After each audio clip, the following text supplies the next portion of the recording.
Ciao a tutti amici e benvenuti in questo nuovo video, spero stiate tutti bene. Il caldo di questi giorni mi ha fatto tornare voglia di una nuova nottata in scogliera. Sono andato armato di canne a fondo mirando sia al grufolatore che al predatore. È stata una nottata molto piacevole e divertente per passare il tempo nelle ore più profonde della notte, che in genere sono quelle con minore attività da parte dei pesci. Mi sono portato nuovamente con me il visore notturno che vedete alle mie spalle e che avete già visto nel video prima di questo. Vi ricordo che il visore potete trovarlo su Amazon nel link che metto sempre nella descrizione del video. Adesso però si va a pesca, via! Eccoci, pronto ad entrare in pesca. Dietro di me vedete le canne già montate ma ancora da lanciare. Oggi sono in uno spot molto ganzo, c'è una profondità sui 5 metri credo, ma la particolarità è che non c'è roccia se non sotto ai miei piedi. Infatti non appena la roccia tocca l'acqua sprofonda e va direttamente sulla sabbia, poi non c'è più una roccia, manco un sassolino. Sarà quindi una pescata senza rischi di incaglio, che dove butto l'esca c'è solo sabbia. Sulle condizioni del mare questa volta ho veramente poco da dirvi, è la classica giornata estiva di mare piatto, acqua cristallina, corrente quasi assente e leggero vento termico che andrà a calare con il tramonto. L'intenzione per questa pescata è di fare tutta una tirata, quindi pescare tramonto, notte e alba senza sosta. Con me a questo giro ho 3 canne, questa volta 2 sono le classiche Hexagon che uso sempre per pescare medio leggero a fondo a dorate o qualunque altro grufolatore giro in zona. La montatura è sempre la solita, anti-tangle e finalino da 1 metro dello 0,28 con amo singolo. Quest'altra invece è la Fioretto Essence 1200H, la canna da short jigging pesante che in questo caso ho riconvertito per la pesca a fondo, sempre restando sul pesante e mirando al predatore. Per lei come innesco c'è sia zarda che trancio di cefalo e sarà interamente dedicato alla ricerca del serra. E montatura fissa detta pig a 3 girelle con piombo bello sodo da 150 grammi. L'innesco per il bibi è sempre il classico a calzino, utilizzando il lago da innesco. Tiè, guarda là che bocconcino. Con le sarde invece non sono stato molto fortunato, ho trovato solo sarde molto piccole, ma va bene uguale, ci accontentiamo. Faccio passare il lamo sotto la carne prima della branchia, esattamente così. Lo fisso bene con del filo elastico.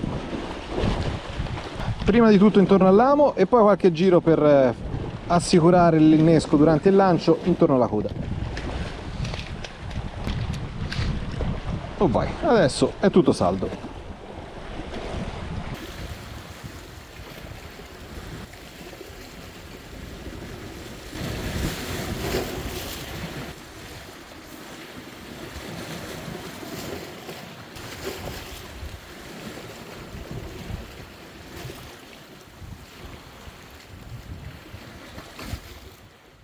Il tramonto sta per iniziare, spero di vedere i primi movimenti, le prime tocche. Queste serate estive non ho mai le aspettative molto alte, mi sento sempre un po' in balia del caso e molto spesso è proprio così. Catture o non catture a parte, l'unica costante di queste serate è che sono molto piacevoli, anche questa leggera brezza che c'è adesso fra poco andrà a scomparire e quindi sono nottate, diciamo, rigeneranti in qualche modo.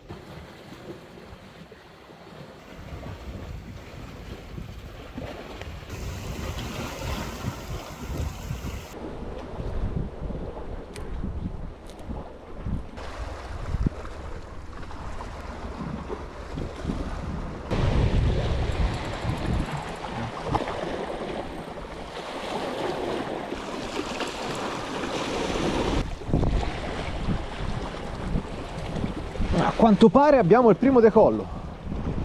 È arrivato il tramonto, partita la canna, lenza in bando. Ecco, partita anche quest'altra. Sì, sono partite.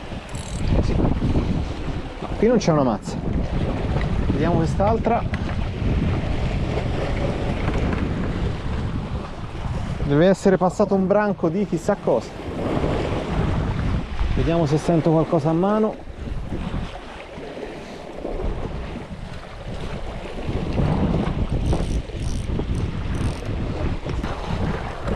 Ecco, sta mangiando ancora. Vai. C'è.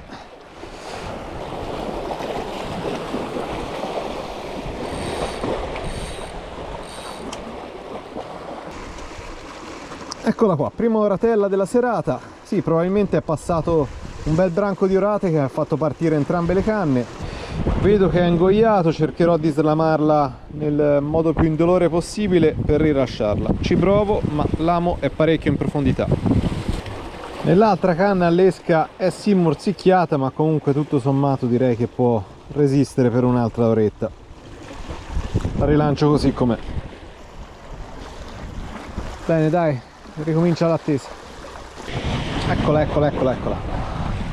La lascio mangiare un attimino. Sì, vai.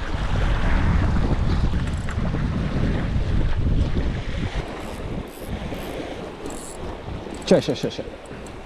Nulla di che, forse un po' più sostanziosa. Tira in maniera diversa questa. Ah, ecco perché tirava diversamente. Bella la mormora. Questa è una bella mormora, sì. Era un bel po' che non ne prendevo una, mi fa molto piacere rivederle. Bibi completamente ingoiato, tra l'altro questo era il bibi che avevano già masticato prima, quindi non hanno avuto il minimo problema a andarci di nuovo. Quanto sono belle le mormore, ho sempre avuto un fascino particolare per questi grufolatori, mi ha fatto davvero piacere riprenderne una dopo tanto tempo, perché nelle ultime pescate a fondo ho preso un po' di tutto tranne le mormore. Ho mangiato molto corto, quindi gliela rimetterò qui sotto, ero tipo a 10 metri da terra.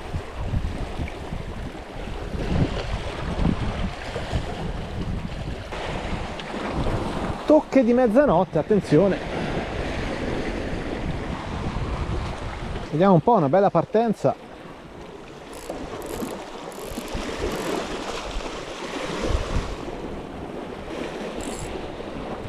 Bella partenza, ma tutta scena.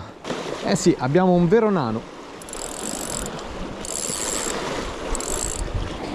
Saraghetto notturno sulla corta distanza.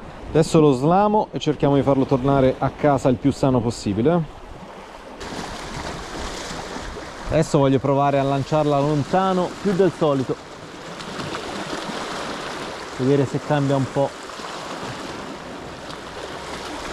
Shoda! Non riesco a pescare con la sarda, ogni volta le trovo spolpate completamente così.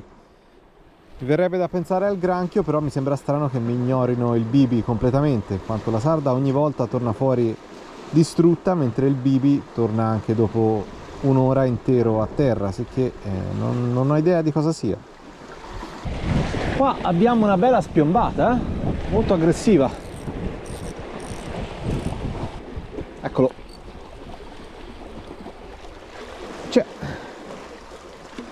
C'è, e forse è carino. Altra mormora, molto bella. Bella, pure più grossa di quell'altra. Eccola qua, un'altra bella mormora presa sulla lunga distanza, inaspettata in piena notte, nel buio totale, ma a quanto pare ancora loro si muovono, sono in cerca di cibo. Sono circa le 2 di notte, sono arrivato a oltre metà pescata, fino ad ora purtroppo non c'è molta attività e le catture sono state poche. Fortunatamente tra queste ci sono state anche 2 belle mormore che non vedevo da un bel po'. L'attività è stata concentrata più che altro nelle prime ore della notte con la luna ancora visibile, poi come c'è stato il tramonto lunare anche l'attività dei pesci è calata drasticamente, riducendosi a qualche morsetto, immagino da piccoli saraghi o piccoli grufolatori sulle esche morbide. Ne approfitto di questo momento di inattività per distrarmi un po', fare una giratina nei dintorni e dare un po' un'occhiata in giro con il visore notturno, sperando di poter vedere qualcosa di interessante. Eccolo qua, mi sono un po' arrampicato, se potete notare dalle cacche di gabbiano che sono in un punto sopraelevato dove poter controllare meglio la costa intorno a me. La condizione è di oscurità totale, se non per una minima luce da parte delle stelle.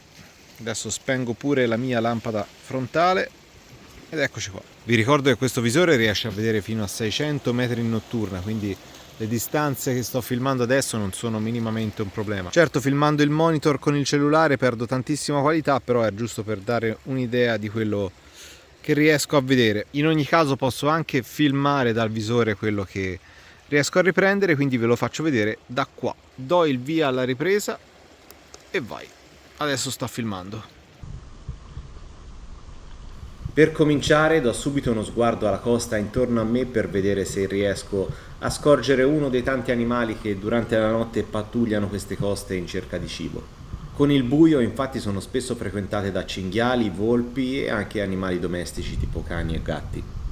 Purtroppo però non sono fortunato e nel momento in cui utilizzo il visore non vedo nulla. Devo ammettere che guardare la costa con gli infrarossi è un po' inquietante, ma allo stesso tempo molto affascinante. Provo a guardare anche le canne da pesca sperando in una partenza in diretta, ma riconosco che forse è chiedere un po' troppo.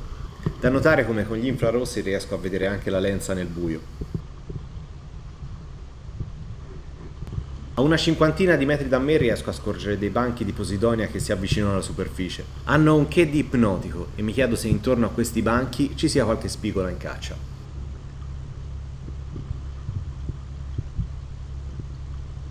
Ad un tratto mi viene in mente che il punto dove potrei trovare con maggiore facilità qualche forma di vita è proprio intorno a me, lungo la linea di costa.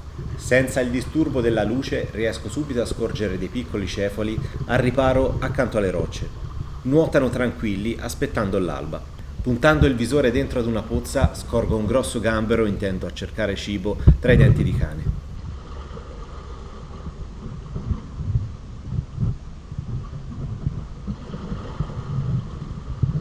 Ma è proprio osservando dentro alle pozze che riesco a vedere una creatura molto rara e timida. Un gambero che odia la luce e che raramente esce dalla tana. Non penso sarei riuscito a vederlo in altri modi.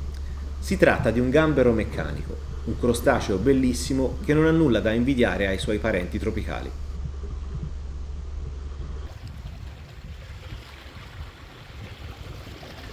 Bene, è stato divertente, adesso faccio un controllo esche e mi ridedico alla pesca. Vi ricordo che se volete saperne di più su questo visore notturno trovate il link Amazon in descrizione nel video. C'è anche un codice sconto che potete utilizzare per l'acquisto che è questo qua.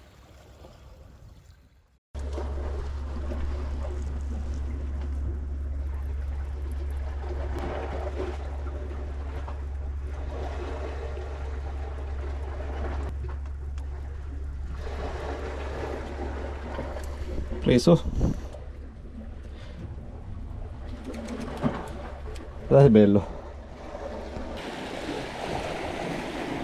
Eccolo, sta mangiando.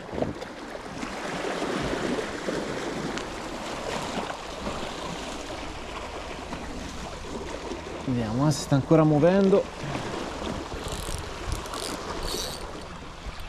Eccolo, beh, non è male, eh. Niente male, assolutamente no. Sono proprio curioso di vedere che pesce sia. Ah, fregatura notturna, pensavo fosse un pesce un pochino più sostanzioso, invece è una razza. Lo avevo scambiato per un pesce un pochino più sostanzioso, anche se onestamente recuperandolo sentivo che c'era qualcosa di strano e infatti era una razza. Cerco di slamarla con la massima delicatezza e la rimetto in acqua. Fortunatamente è allamata benissimo sul labbro, anzi sembra non solo allamata ma proprio solo appuntata perché è venuto via immediatamente.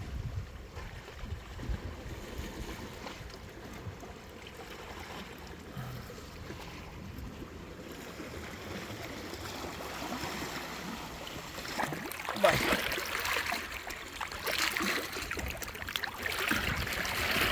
È stata un attimo stordita inizialmente, sa anche la luce che la disorienta, ma adesso è ripartito.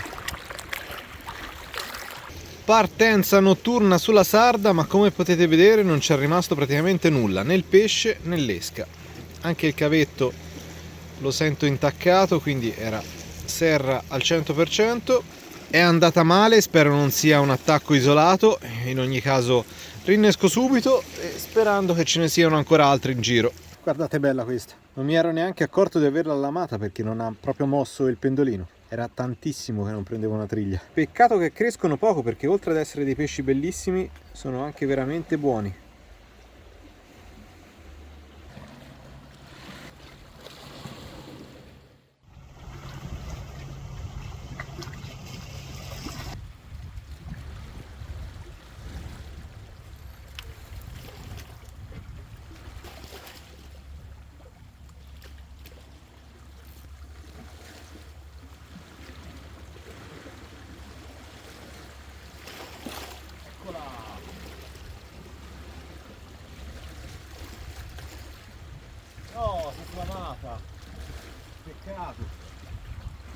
carina.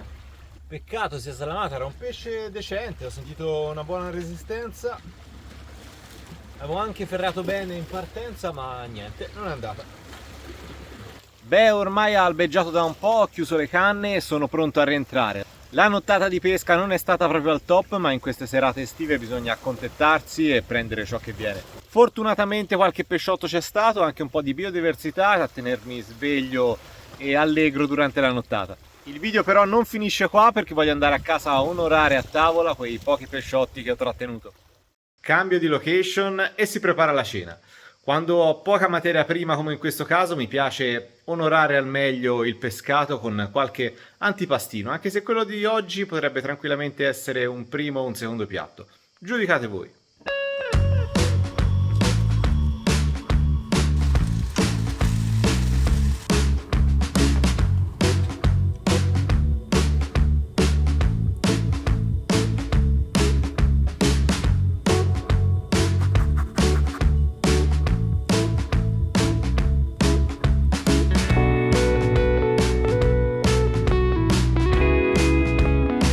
Spero vi sia piaciuto questo piatto molto semplice e veloce da preparare e soprattutto molto buono. Il video finisce qua, vi do appuntamento al prossimo e mi raccomando, se volete supportare il canale ricordate sempre di lasciare un commento, un like, una condivisione o qualunque cosa vi faccia più piacere. Ciao a tutti, alla prossima!